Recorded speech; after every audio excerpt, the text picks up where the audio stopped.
Manang Juby, may katuwiran din yung batas ka dyan, ano? Opo. Na yung mga bata na wala pa sa tamang pag-iisip yung iba. Opo.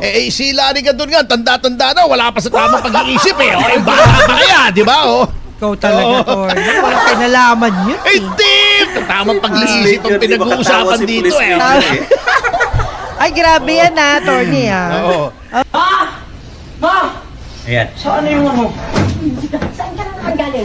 Galing ka na naman sa court, no? Alam mo, wala kang ginagawang tama dito sa bahay. Ayan, ilabas mo ang aso doon. Umisip ka. Ilabas mo ang aso doon. Ma, ito ang nangyari sa court, ma eh. Bakit? Anong nangyari sa court? Hindi na nga kami binayaran ng pusta. Binuli pa ako, ma. Anong binuli sa'yo? Isipin mo, sabihan ba naman ako yung butas ng ilong ko kasing laki ng butas ng kuweba? Saan na ba yung pamalo ni Papa? Mapatay mo yon, ha? Sinong kawawa? Ha? Ako! At makasuhan ka. Naintindihan mo ba yung sinasabi mo? Naku, ma. Hindi ako makakasuhan, ma. Minor pa lang ako, ma. Bakit? Alala mo yung batas ni Kiko Pangilinan? Pag nakagawa ng masama ang isang minoridad, hindi makukulong. GMA head writer na mismo ang nagsabi, mga kadunatics. Eto, basahin natin. Nako! Ayan ha. Walang biased. Walang trilyong flood control ghost project si Sara. Wala rin siyang bilyong insertion sa national budget. Pero si Sara ang ini-impeach. Suzette Dr. Lero, GMA head writer. Look at this, mga kadunatics. Pag sarili niyang opinion to, mga kadunatics, delikado si Madam Suzette dito. Di ba, mga kadunatics, sobrang obvious ang ginagawa ng gobyernong ito. Dahil sa sobrang paranoid na nila, mga kadunatics, alam niyo naman yan na yung sinuntok ni Inday Sara na sheriff noon ay gagawin nilang testigo.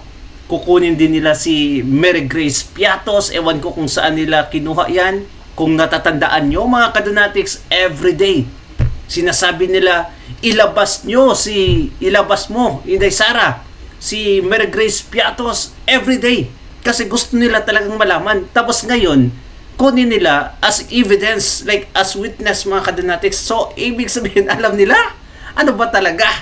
Pati pa si Attorney Michael Poa, ang part of the defense team ni Inday Sara Duterte, gusto nilang kunin.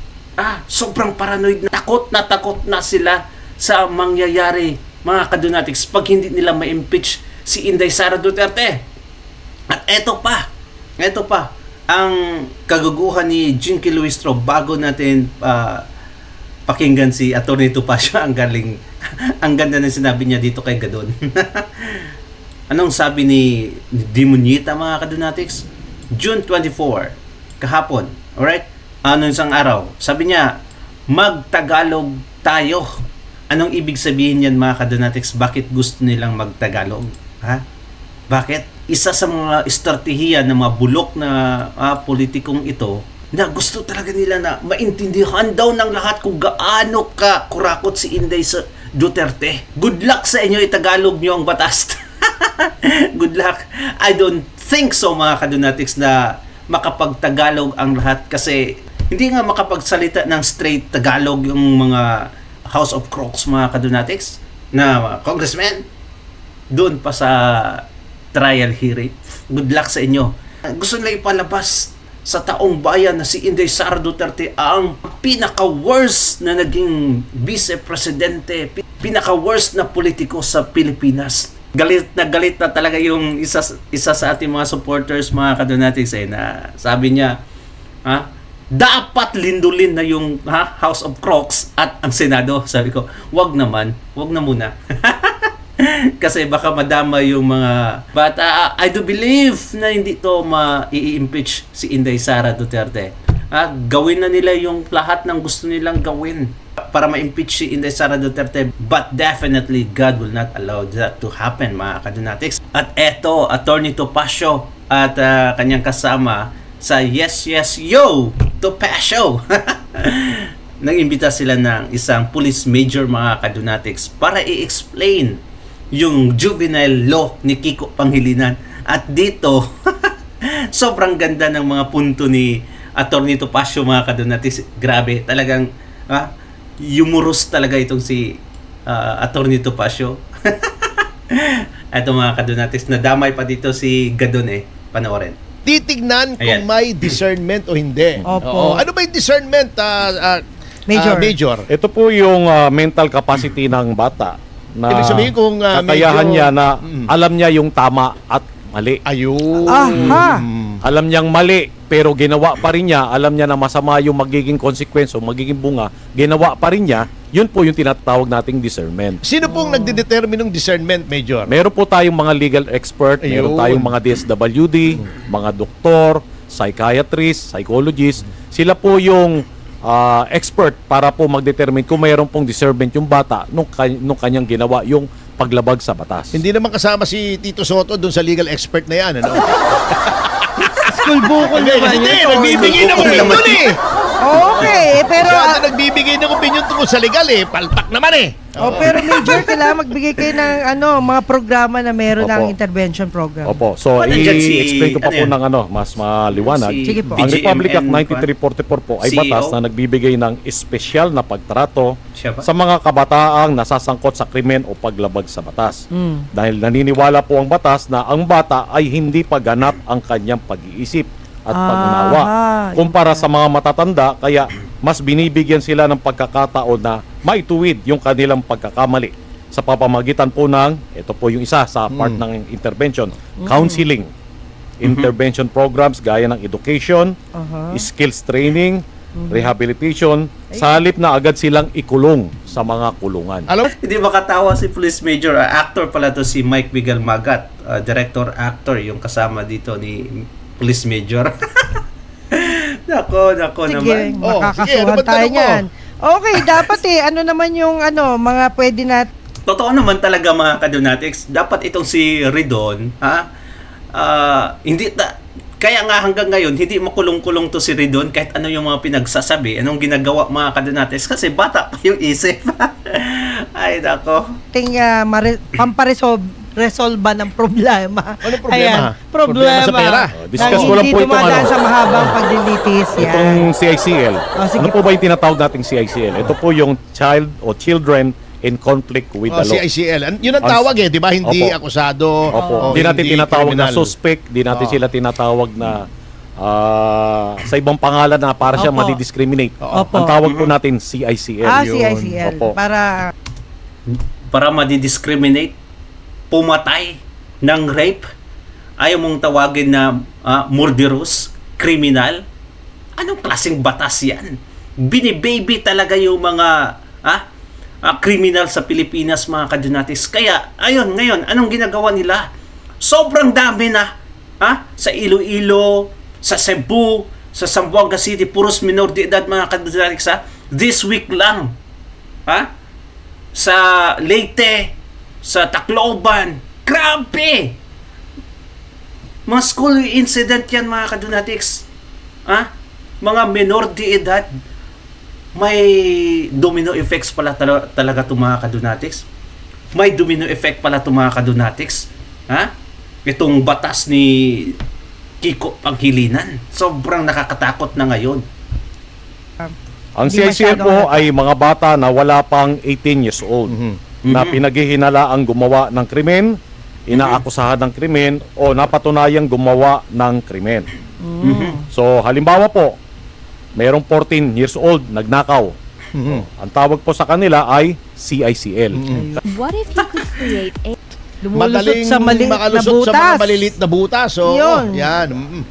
Loophole. Halimbawa po, 16 years old, nasangkot sa physical injury o pananakit. Yung nangyari sa Tacloban, di ba? 15 years old yung isa, di ba? Na nakapatay. Di ba? Tatlo ba namatay doon? Tatlo, no? Oo. Tatlong patay. Yung iba po injured. Mm. Tapos yung mga 17 years old na nasangkot sa ibang krimen gaya ng illegal na droga. Opo. Ang tawag din po sa kanila ay CICL din. Gaano ba katagal yung intervention, Major? Halimbawa, yung nangyari sa Tacloban, may tatlong Period. namatay at may 10 yatang sugatan. Kung di ako nagkakamali. So, kung 15 siya, matatapos po yun pagdating niya ng 18 years old. So, dadaan siya sa mga programa. 3 years. Gaya po nung binanggit ko kanina. Opo. Ayun yung sinasabi doon sa thread nung dalawa ni Schwarzenegger na laya na sila pagdating ng 18. Alam Ayun. nila yung batas eh, kaya malakas ang loob nila.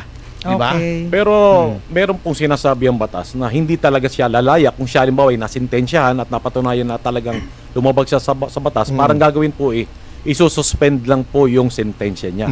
Antayin hanggang ma-reach niya yung 18 years of age. So hindi siya makukulong. Makukulong po. Pag napatunayan na talaga siya ay nagkasala sa batas. Pero kahit anong tindi ng krimen, pag 18, suspended na. Pagka below Tama ba? 18 po, halimbawa, Suspended. 14, Oo.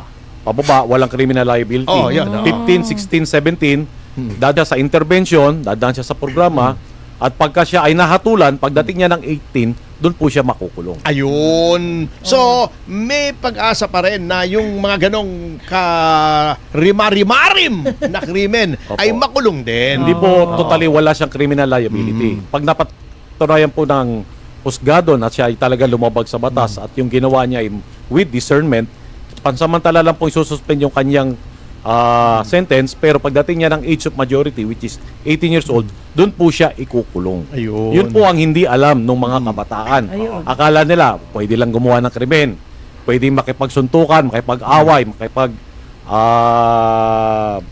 saksakan, barilan dyan. oo. Total, pagdating ko ng 18, hindi ako makukulong. Yun ang makakulong akala ako. nila. Yun ang akala nyo. Yun. Makukulong Kala kayo. nyo lang yun. Yun. Pagka kayo ay sinampahan ng reklamo at kayo ay dumaan sa intervention, after 3 years, halimbawa, 15 kayo ngayon, Opo. 15, 16, 17, pagdating nyo ng 18, ikukulong po kayo.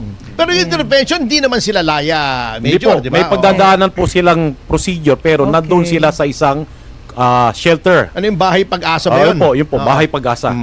At ang ginagawa nila roon, tinitingnan nila kung may darating na bagyo.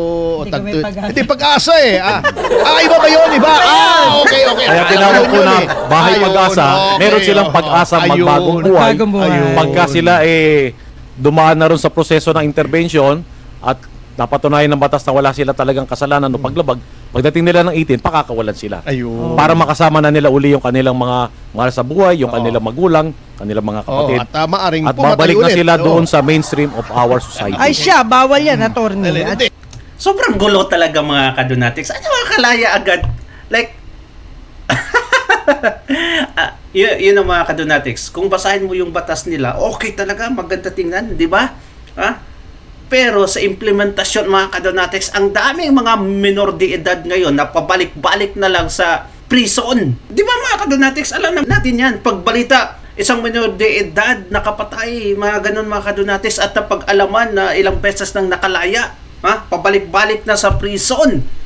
Of course, mga kadonatics, dito sa mga programang ito, maganda yung mga pinagsasabi niya. Pero, ginagago lang tayo ng juvenile law ni Kiko Panghilinan, mga kadonatics. Ay nako, hindi ako naniniwala sa mga pinagsasabi ni Major.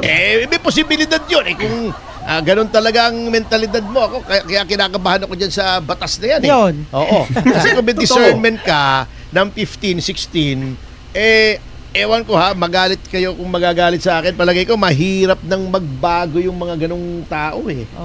Yeah. Ugali na Kita mo talaga. etong criticism nung batas ni Kiko. Oo, binigyan mo ng second chance yung pumatay ng mga bata 15, 16, 17. Paano yun? Yung pinatay ba may second Yun. chance yun? Wala na. Wala na. Patay na yun One time lang. Oh, Yun po yung pamilya tinatawag ba? nating restorative justice. Yun. Yung aggrieved party, nawalan ng anak, Oo. nawalan ng kapatid. Paano yun? Ano second So, chance yung doon? damage na nangyari naman doon, Damage paano na, naman? Yun.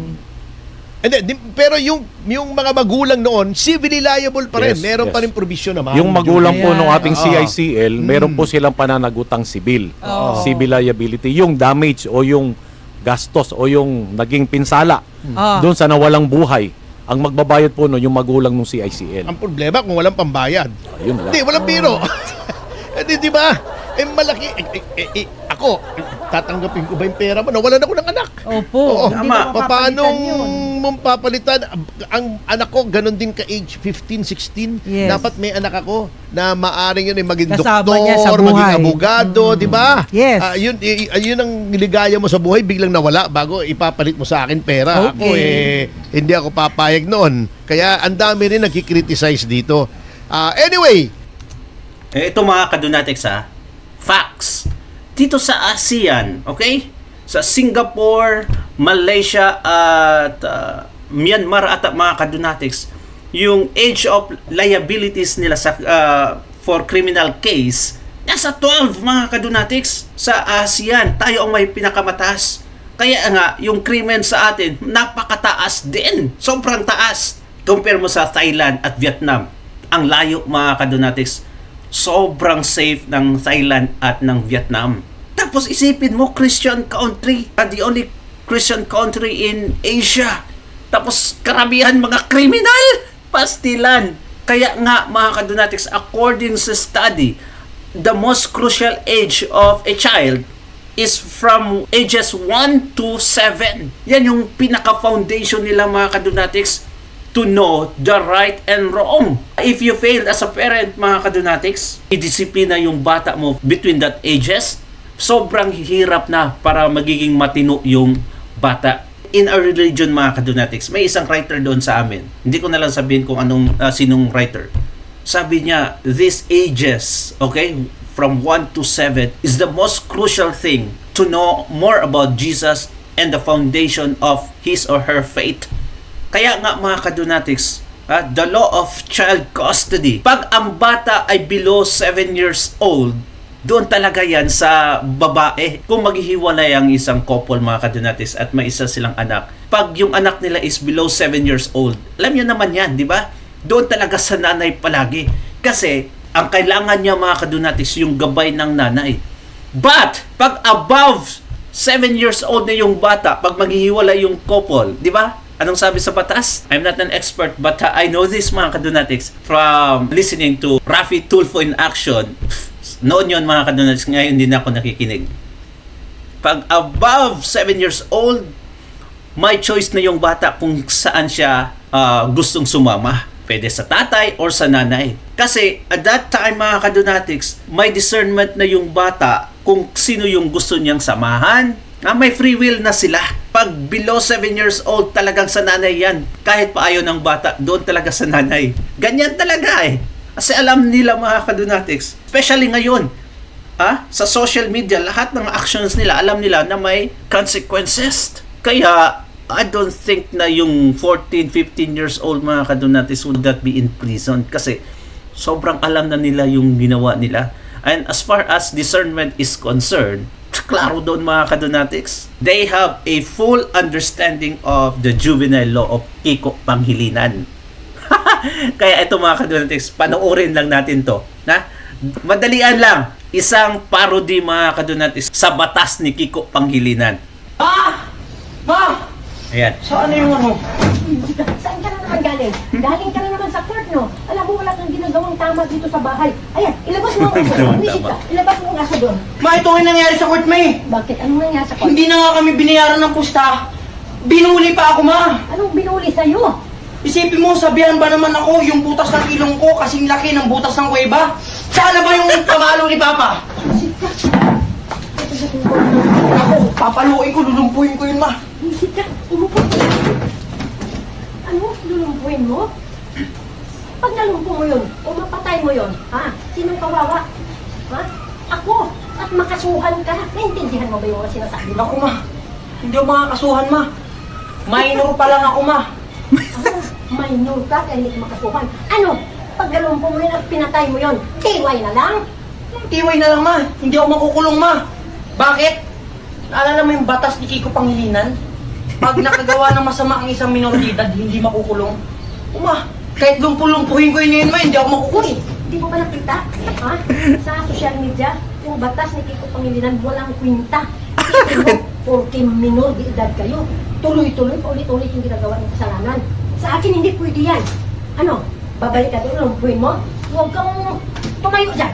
Dahil pag tumayo ka pa, baka ako ang nalumpo sa'yo. Hindi ka nalang mag-isip ka. Kung hindi mo magulang mo sa'yo, gago ka. Itong parody na ito mga kadunatics, may katotohanan. Alam ng mga bata na hindi sila makukulong. At yung sabi ni Major, I would not believe it mga kadunatics na natutupad talaga. Kasi alam naman natin, sa sinabi ko kanina na pabalik-balik na lang sa jail yung iba. Pagkatapos magnakaw, makulong ng ilang buwan, tapos labas na naman ulit mga kadunatics. Ang sabi ng isa, yung 14 years old, sabi niya sa text na maging matino lang tayo sa loob, makakalabas na agad tayo. Diba? Tapos ayaw ni Kiko Panghilinan na ibaba. At itong si Ann Curtis na, ay nako, Lovely Granada at iba pang mga pinklawan at dilawan. At eto talaga ang sabi nila mga kadunatics no? Ang pagbababa ng edad sa criminal liability ay hindi daw solusyon para matugunan yung mga ganyan na krimen. Can you imagine that? Toxic na yung utak nila, infected na sa virus mga kadunatics, kaya ganyan na lang yung mga pag-iisip nila. Comment down below at babasahin natin yan mga kadunatics. Thank you so much and God bless you. Ingat palagi. Bye-bye.